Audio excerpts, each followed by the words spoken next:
Welcome to Groups This Week. As a church, we exist to help all people become fully devoted followers of Jesus. We believe doing life together is a crucial part of that journey. During this time, we're going to unpack and dig deeper into the sermon we heard this past week. Let's dive in as we continue to grow in our faith, knowledge, and love of Jesus together. Well, hey, and welcome, community groups. This past weekend, we kind of took a break from our First John series, and we had a missions weekend. So, Marty, we had a few things going on this past weekend. Can you maybe just highlight what were those things that took place over the weekend? Yeah, we had a night of stories where our partners from the Middle East shared candidly about their experience there.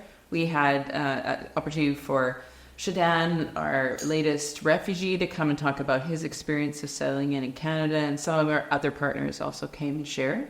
Then Saturday morning, our partner Ben joined the men's breakfast and talked about addressing and facing fear and insecurity, and he's an expert on that, at living where he lives. Yeah. And then finally, Ben and Rachel came and shared in our congregation just some stories of their life in the Middle East and how they're seeing God at work there. Yeah, jam-packed weekend full of what's happening with regards to missions. But I kind of want to boil it down to, hey, with groups, how can we learn more about missions? How can we be inspired to get involved or pray or all these things? So I want to maybe just expand upon our missions weekend and just kind of ask more specifically, like for yourself, Marty, what's like maybe a personal story of you maybe going on a trip missionally and just like being inspired by what you've seen? Maybe if you're okay, I'll share too. But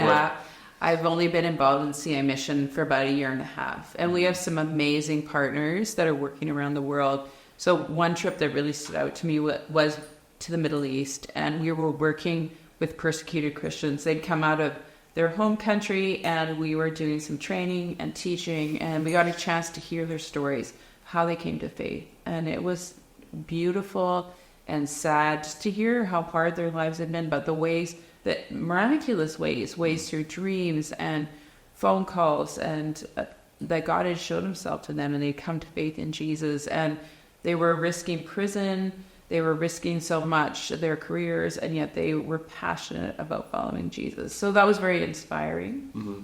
Another trip, I got to go to Guacaiville, which is in the Copper Canyon in the state of Chihuahua. And our partners there have been working with an indigenous people group, the Tarahumara, for many years. And I got a chance to gather with some of the pastors and leaders from the church. They were all Tarahumara. Some of them couldn't read, and yet they were passionate about Jesus. As I talked about the big story of Scripture, they knew their Scriptures so well. They'd been listening to them on podcasts. And they just love Jesus and were committed to seeing their people come to know Jesus. And so they would go from that place to be sent out throughout the mountains to plant churches and to distribute food and to care for their people.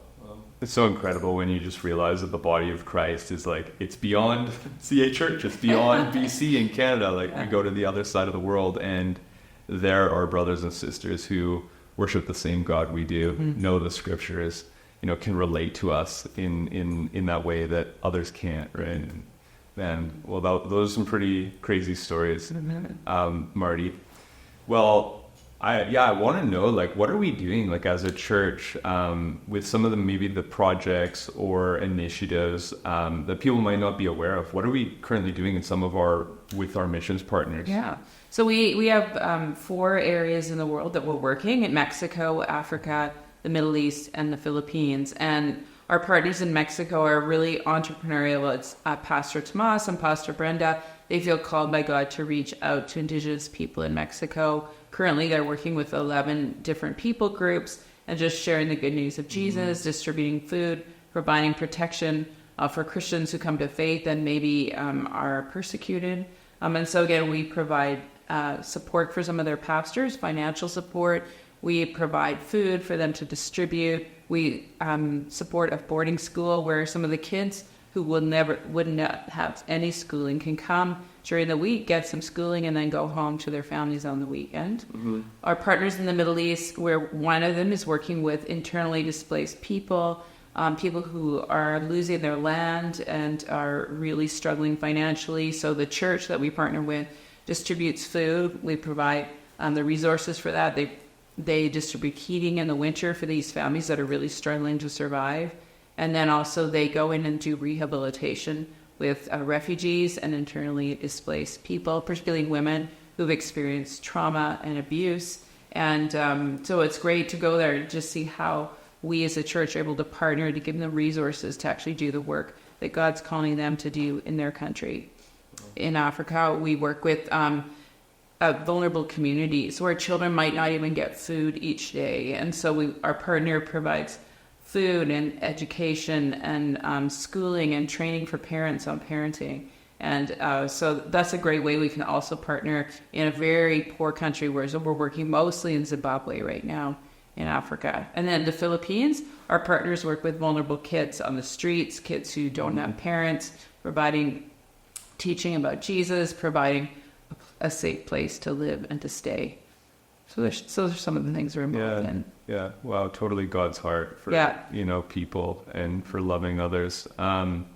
So how can people get involved? If they're wanting to either go on a missions trip, or even if it's served locally, like what are some opportunities of maybe its upcoming trips or things that we can do to support global missions or locally as groups, as individuals? Yeah, that's a great question. And I think one of the things we're doing some of the same things locally that we're doing globally. So as we provide food for vulnerable communities, we're also doing that here through the pantry. We have families that have come to Canada. They don't have enough to buy groceries, and so we supplement their groceries. We also have families that come just directly. They're refugee claimants. They come with the clothes on their back, and they can come to the dressing room and choose and pick clothes that would naturally be comfortable for them to wear.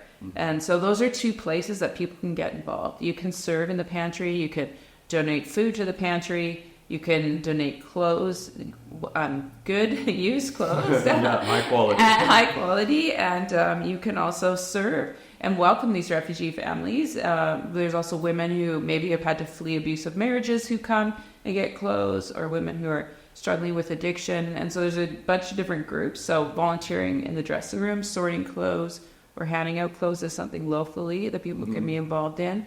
And community groups, there's a really great opportunity. It'll be next March through the Winter Shelter. So we welcome people in our community who are underhoused, and we provide good meals and shelter for them for the whole month.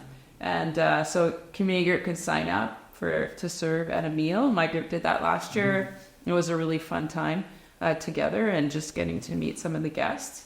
Globally, again, we have many trips coming up. This year, four people in my community group went to our partners in the Middle East, and that was a great opportunity for our group to connect and bond together. So you can serve, but you can go individually as an individual on one of our global trips, or you can take a portion of your small group and come back and give some vision to your group of what God's doing around the world. So we have trips coming up in October in Mexico, probably in the spring in the Philippines, and back to the Middle East, and then back to the Copper Canyon in July.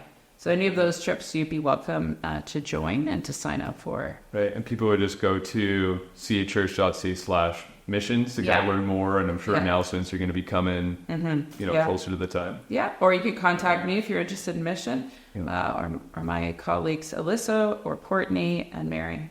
Yeah. And maybe final question is, I think when it comes to global missions, maybe there can be reservations that people might have about going on a trip or getting involved, even locally. What might some of those reservations or hesitancies be, and how would you speak to that? Yeah, I think for some of the places we go, some people are concerned about safety. Yeah. So is it safe to go to the Middle East? Is it safe to go to central Mexico? And I would say one of the things is we really count on our partners. Our partners care about us too, and they care about our safety, and they're not going to take us anywhere that's dangerous. So again, safety would be a concern. I really trust our partners. They live there. They know what's happening. Right.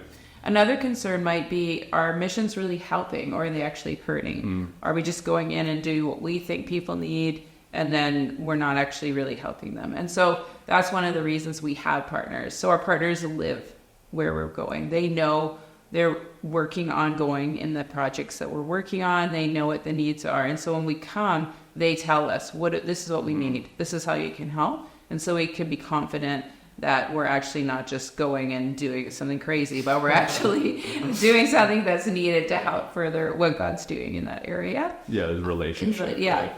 And I think another reservation, maybe just people who are shy. And so again, it's uncomfortable to meet people who are different than yourself. Are you going to make cultural mistakes? Are you going to, do something to offend them? And I found that it's just beautiful to go around the world, or even here locally, working with new Canadians and just connecting, hearing their stories, learning about their culture, they're learning about ours, and that exchange is a really beautiful way to see the humanity and the image of God in each culture and one another. Mm-hmm. And do we provide training like on those sorts of things? Yeah, too? we like, do. Okay, let's be sure that we're not, bringing like all our cultural values and like imposing those and things like that. Yeah, so we do. We have a weekend training. We have a series of videos from people who live all around the world, who give input and feedback on mistakes you might make. And so as we watch those, we kind of discuss that, what we learn, and then we have specific cultural training for each area of the world we go to. And so when we went to the Middle East, we brought in our partners, and they sat with us and said, hey, here are some things you need to know. Here are some things that are good to do and not good to do. And so that was really helpful when we got on the ground. Yeah, so it sounds like we'll be well equipped if we decide to go on a trip. Yes. Yeah, amazing. Cool. Well, hey, maybe this is something that as a group you got to consider if it's going on a missions trip or just getting involved locally. One of our values as groups is mission. So what can we do to serve? What can we do to bless others? Thanks so much, Marty, for helping lead this missions team at the church, and for helping put on like such an amazing missions weekend, and for sitting down with us today. Okay, good. Thanks. Okay. Have fun, guys. Bye. Hope you enjoyed the teaching today. If you're wanting to follow along with our community group's discussion guide with your group, you can head to cachurch.ca/media, where you can find the discussion guide.